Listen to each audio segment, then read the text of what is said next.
G'day Internet, welcome back to another video. Now, I have a reasonable collection of vintage computers, but there's one brand name that really sticks out that I've never owned, and that's Atari.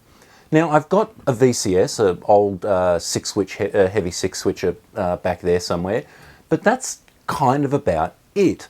And when you look at the common history of Atari, it pretty much kind of goes Atari 2600, the 5200 failed, the 7800 failed, Atari ST, it was good for music, the end.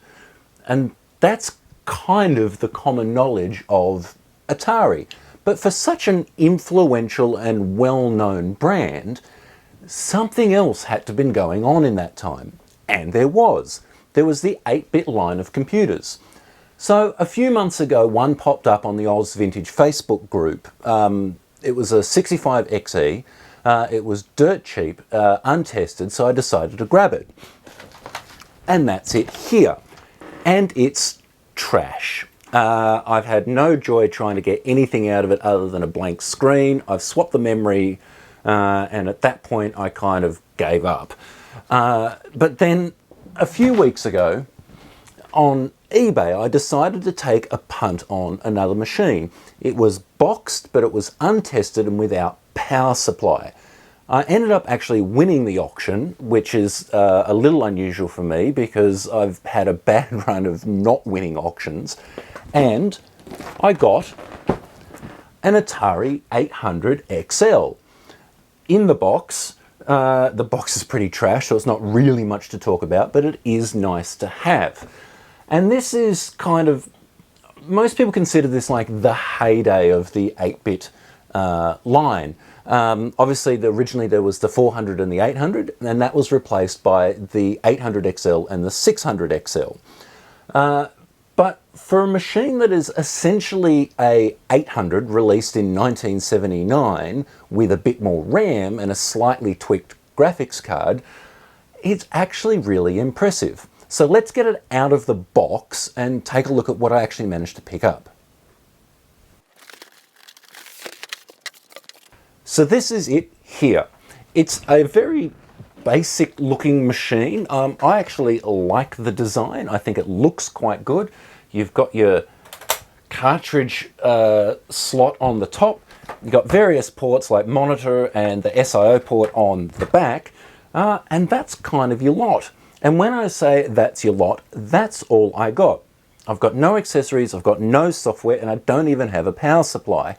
Now, I actually made up, and it's here somewhere, a small tail to use a regular 5-volt power supply when I first got the 65XE, and it's just this.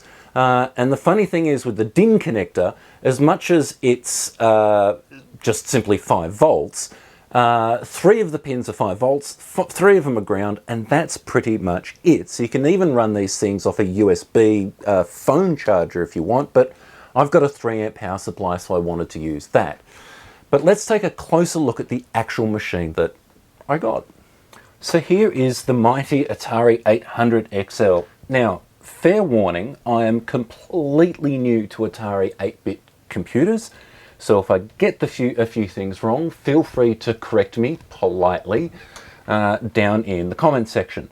But like I said, it's a fairly straightforward computer. This one is starting to turn a nice shade of banana, although there's a weird light bit up here.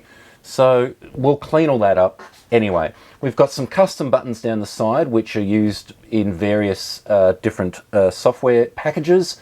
Reset, option, select, start, and help. And we've got a power LED, which on mine doesn't work. We have a spring-loaded membrane keyboard, which is okay. It's certainly not the worst vintage keyboard I have ever used. But that's kind of the outside of the computer. Let's crack this open and see what's going on inside.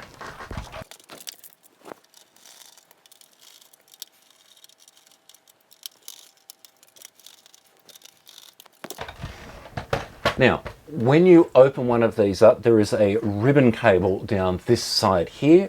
So I highly recommend you give yourself some space and simply lay it down sideways and then carefully remove the ribbon cable.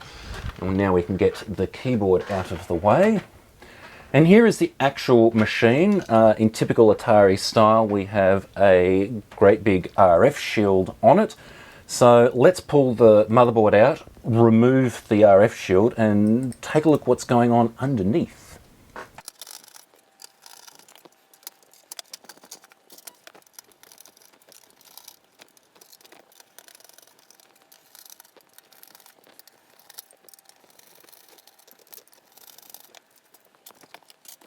Now, before we get going on this, I have an admission to make. I've already done some modifications on this motherboard. Essentially, I've set it up for S-video out. Now, I did actually start recording said video for this modification, and it turned out like this.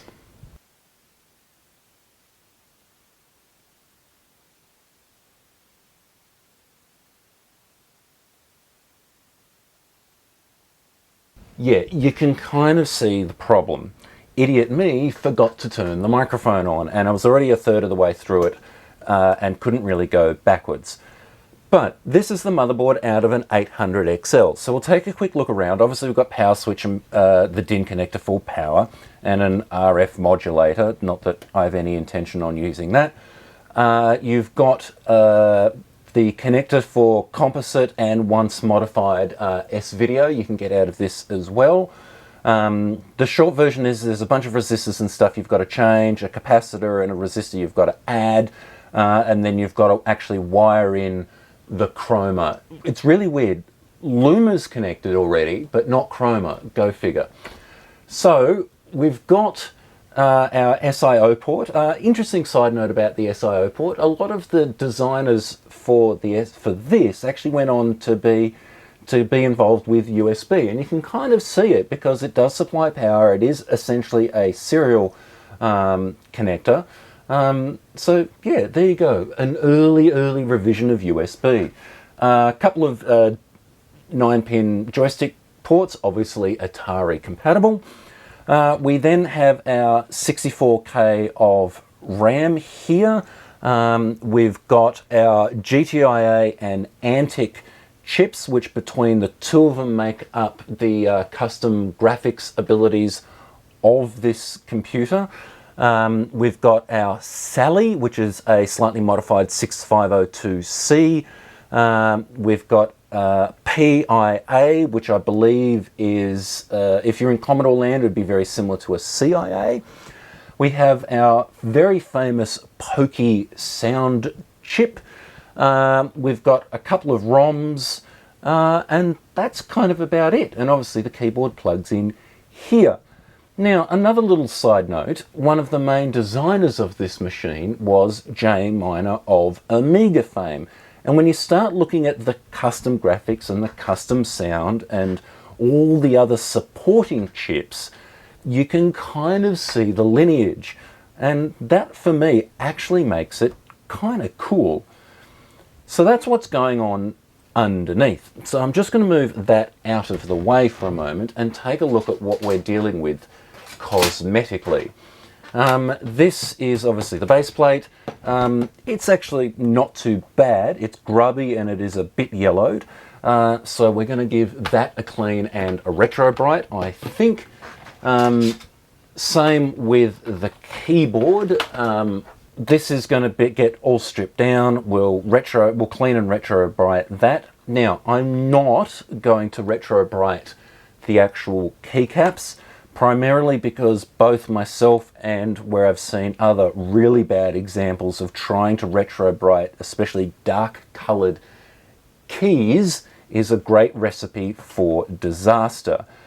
So I am simply going to have to put up with the yellowness of the actual lettering of the keycaps, because they are actually double shot, so that's why they've gone yellow, the same as the rest of the plastic. So I guess that bit there is pretty much ready to go to the bathtub. I might attempt to try and carefully remove that sticker and glue it back on. But this obviously needs a bit more stripping down. So we'll start by removing the keyboard.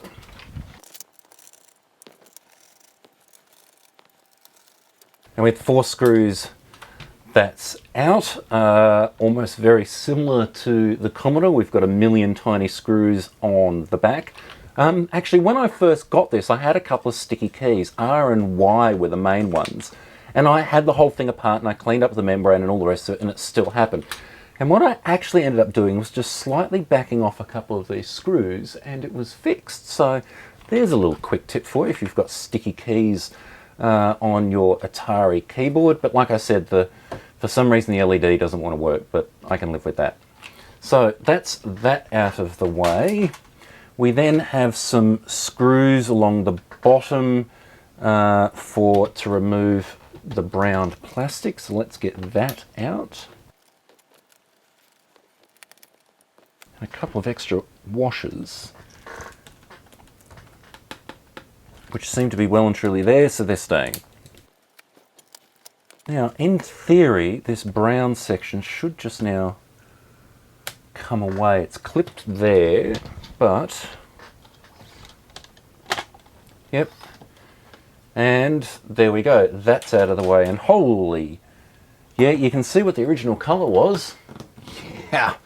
Okay, next is the flap for the cartridge slot, which is just some screws.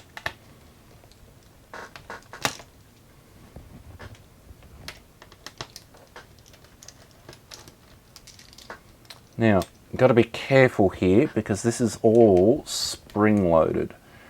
So we carefully remove that plate. I'm going to hold that in place. This one's got a small spring on it for no apparent reason. Oh, I think it grounds to the RF shield.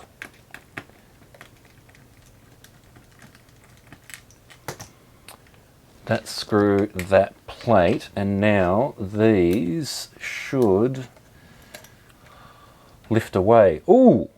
Ooh, hang on.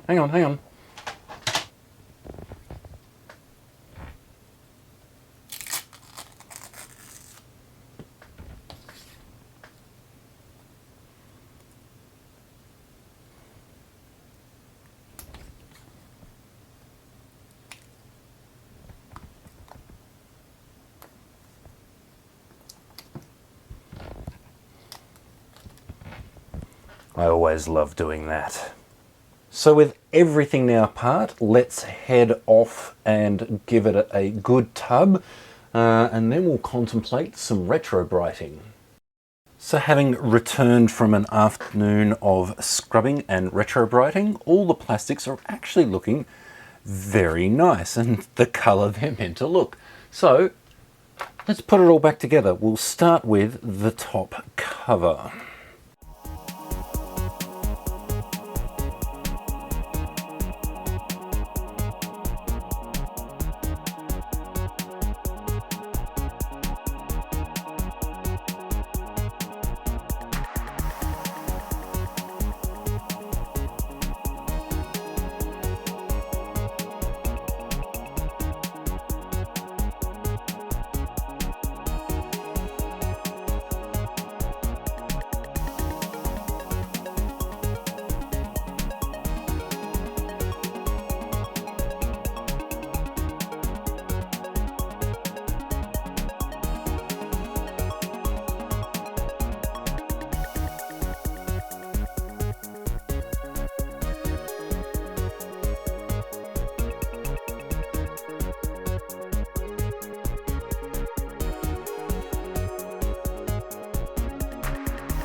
So a couple last things. Before I cleaned it, I managed to safely remove the badge.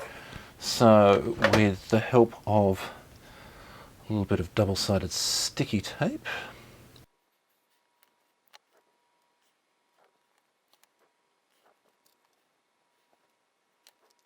here's the badge. And the last thing is the service tag sticker thingy on the bottom. Unfortunately, it did not survive the wash, which shouldn't really surprise. However, with the help of Photoshop and some adhesive paper, we have a replacement.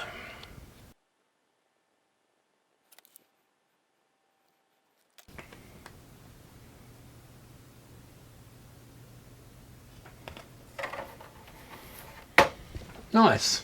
It's a little white, but you know, it's new.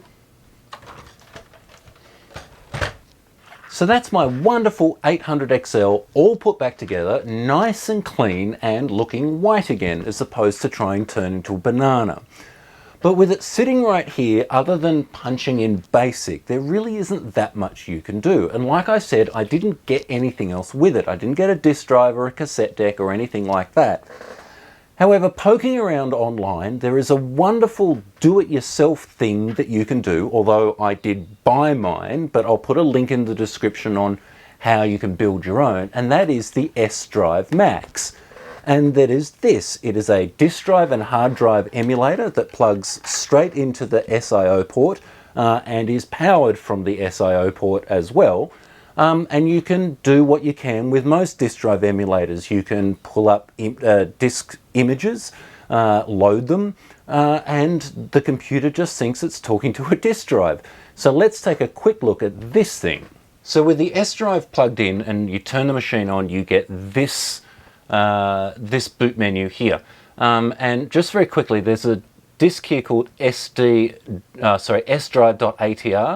That is actually this interface. So to get this, you need at least that file and then all your other disk images, which in Atari speak is ATR. You can also use the touchscreen on the device. So this is the interface you get on the actual device. It's a touchscreen. And if you want to, you could just use this. You hit the little button at the end of the disk drive and you've got 4 virtual disk drives here. You hit that. You select whatever ATR file you want, then you hit OK, which is the 3rd one down, and it's mounted it. And in theory, I should be able to hit reset, and you get the boot menu for that hard drive image. So I managed to source 4 hard drive image files, which are 16 meg each, which contain a whole stack of games. And from here, you can just use your joystick, go down, enter, select a game, golf, challenge. The machine will automatically reboot, and there's your game. And the SDrive Max really is as simple as that. SD card, bunch of ATI files. You've got up to 4 virtual disk drives and a tape drive to load it in. And off you go. And it's really neat and tidy, and you don't have extra power cords or anything like that because it's powered off the SIO port. Like I said, I'll put a link in the description of how you can build your own, but I got this one actually from Jason at Melbourne Computer Reproductions, and I'll put a link to Jason's shop in the description as well. And I'm really happy with it. For someone who doesn't have any software for this machine, it's a great way to get me started. I will try and collect a few bits and bobs for it, but with this, it's brilliant. Now, I kicked off this video saying that I was a complete noob when it came to the 8-bit Atari machines, and that's completely true. So what I did is I hit up Twitter and kind of went, hey, I'm new to all this, give me some games. Obviously, all the normal Atari stuff came up, like Pac-Man and all those kind of games, but I also got a few really good suggestions as well. So, how about we check out some of the great games that are available for the 8-bit Atari.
And that's my new Atari 800 XL, and I am absolutely in love with this machine. I don't know why, I just am. I really like the games, I really like its capabilities. And the other thing is this, okay, like I said at the very, very beginning, this is essentially an Atari 800 with some more RAM and a slightly tweaked graphics card, okay? The original 800 came out in 1979, so that's 3 years before the Commodore 64. So if you look at it in that perspective, so really the only other things on the market at the time were the black and white Apple II, TRS-80 and the Commodore PET. That makes this machine really, really impressive. Anyway, I hope you enjoyed my first look and cleaning up of my Atari. If you did, like, subscribe, all that kind of stuff, and I'll see you in the next one.